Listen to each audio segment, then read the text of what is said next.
இந்தியாவின் தலைசிறந்த தலைவர்களான ஸ்ரீ நாராயண குரு மற்றும் மகாத்மா காந்தி இடையேயான வரலாற்று சிறப்புமிக்க உரையாடலின் 100ஆண்டு விழாவினை அவர் இன்று புதுதில்லியில் தொடங்கி வைத்தார். அப்போது பேசிய அவர், ஸ்ரீ நாராயண குரு காந்தியின் சந்திப்பு 100 ஆண்டுகளுக்கு பிறகும் கூட சமூக நல்லிணக்கத்திற்கும் வளர்ச்சியடைந்த இந்தியாவை அடைவதற்கும் உந்து சக்தியாக உள்ளதாக கூறினார்.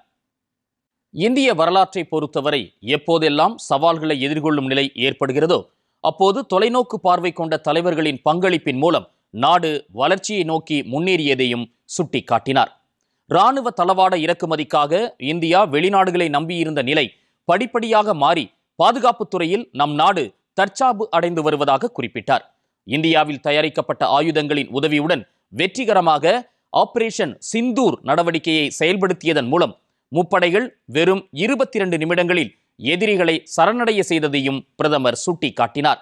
இந்தியாவின் பாதுகாப்பு உபகரண உற்பத்திக்கு விரைவில் உலக நாடுகளின் அங்கீகாரம் கிடைக்கும் என்று நம்புவதாகவும் அவர் தெரிவித்தார்.